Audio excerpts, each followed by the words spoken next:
हरे कृष्णा दोस्तों, मैं दीपांशु स्वागत करता हूं आपका सीजीपीएससी व्यापम में फिर से एक आरक्षण के मुद्दे पर। जी हां दोस्तों, आरक्षण के मुद्दे पर लगातार कंटिन्यू जो है सरकार से सवाल किए जा रहे हैं कि वर्तमान में छत्तीसगढ़ सरकार किस प्रकार का आरक्षण चाहती है, वर्गों को किस समुदाय को कितना आरक्षण देना चाहती है। इस पर कंटिन्यू जो है सवाल दागे जा रहे हैं छत्तीसगढ़ सरकार को।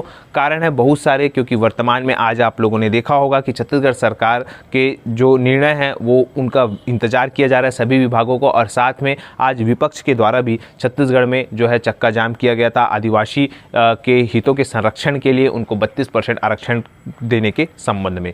फिलहाल यहाँ पे इसी कड़ी में आज मुख्यमंत्री जी के द्वारा जो है कलेक्टर कॉन्फ्रेंस एसपी जो है कॉन्फ्रेंस किया गया था, और उसमें जो है फिर से उनको ये सवाल किया गया था। तो इस पर मुख्यमंत्री ने क्या जवाब दिया हम आपको आगे क्लिप में बताएंगे। साथ में सही यही सवाल जो है टीएस सिंहदेव जो हमारे स्वास्थ्य मंत्री जी हैं उनको भी यही सवाल किया गया था। लगभग दोनों के जो जवाब है लगभग सिमिलर है। लगभग अगर हम मोटा मोटा समझे दोनों के सवालों के जवाब को, तो छत्तीसगढ़ सरकार जनसंख्या के अनुपात में आरक्षण देने के लिए प्रतिबद्ध है। वर्तमान में जिस वर्ग समुदाय की जितनी जनसंख्या होगी उसको उसी वर्ग में जो है आरक्षण दिया जाना चाहिए, इस प्रकार से छत्तीसगढ़ सरकार चाहती है। अब यहाँ पे वो आरक्षण कितना भी हो, इसका मतलब 50% अगर क्रॉस भी होता है तो इसका कोई दिक्कत नहीं है, ऐसा बताया जा रहा है। क्योंकि अन्य राज्य जो दक्षिणी राज्य है उनके द्वारा 68% के आरक्षण, मतलब 50% ज़्यादा लांघ चुका है आरक्षण, और लगभग 68 से 72% तक हो चुका है। तो छत्तीसगढ़ सरकार उन्हीं का पक्ष रख रही है कि जब उन सभी राज्यों में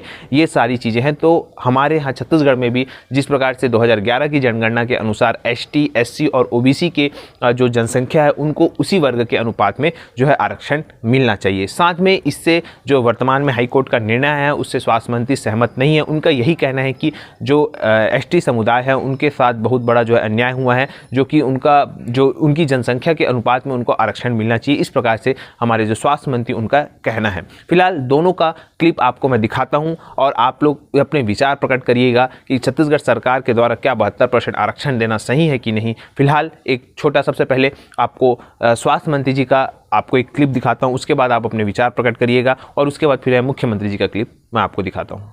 तो 50% आरक्षण का सिद्धांत ये तो लागू था, लेकिन दक्षिण भारत के कुछ राज्यों में 68% तक आरक्षण है। आरक्षण को तमिलनाडु है, कर्नाटक है, अन्य राज्यों में उन्होंने इसको बढ़ा के आरक्षण को रखा हुआ है।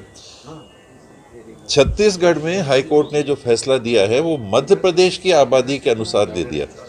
जब मध्य प्रदेश और छत्तीसगढ़ एक राज्य था तो अविभाजित मध्य प्रदेश में 16% अनुसूचित जाति के लोग थे, एससी समाज के लोग थे, और 20% एसटी समाज के लोग थे। तो उन्होंने उस आधार पे आरक्षण दे दिया। जब आज छत्तीसगढ़ बना है तो 2011 की जनगणना के हिसाब से 12% हमारे एससी समाज के होते हैं, उनको ज़्यादा मिल गया।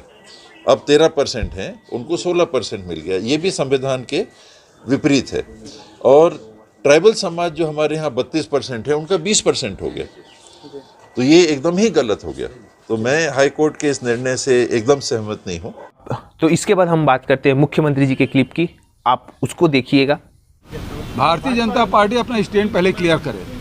हमारा स्टैंड तो स्पष्ट है कि जो भारत के संविधान में अनुसूचित जाति और जनजाति को जो सुविधाएं दी गई है वो मिलना ही चाहिए, इसके पक्षधर हैं। मंडल कमीशन ने जो अनुशंसाएं की है वो लागू होना चाहिए। लोकसभा में जो पारित हुआ है ईडब्ल्यूएस के लिए वो लागू होना चाहिए। भारतीय जनता पार्टी अपना स्टैंड क्लियर करे आरक्षण के मामले में। वो क्या कहते हैं, मैंने पहले भी आप लोगों के माध्यम से सवाल पूछा था तो बताया नहीं। हमारा स्टैंड क्लियर है और हम लड़ रहे हैं, वो तो लड़ते हुए दिखाई नहीं दिए। यदि 2011 में यदि वो लागू किए थे और उसके लिए यदि कोर्ट को गए तो कोर्ट में यदि ननकी राम कंवर कमेटी की ही रिपोर्ट को सबमिट कर देते, सीएस साहब के अध्यक्षता में जो कमेटी बनी थी उसकी रिपोर्ट को सबमिट कर देते, तो ये स्थिति निर्मित होती क्या? आज जो स्थिति निर्मित हुई है उसके लिए जिम्मेदार कोई है तो पिछली सरकार है, भारतीय जनता पार्टी सरकार।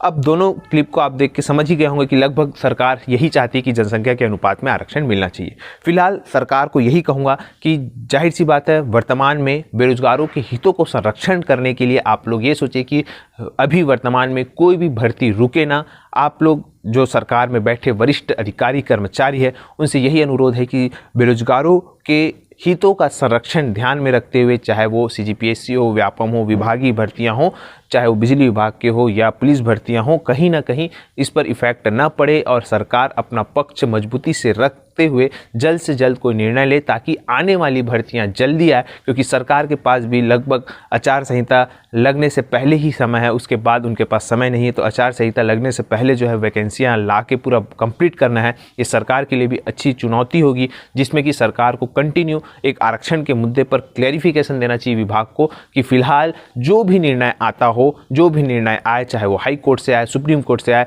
वर्तमान में आप अभी इससे भर्ती कर सकते हैं। इस प्रकार से सरकार को पक्ष रखना चाहिए, ताकि सभी विभागों में क्लैरिफिकेशन हो जाए और सभी भर्तियां अपने समय पर हो। इस प्रकार से सरकार से अनुरोध है।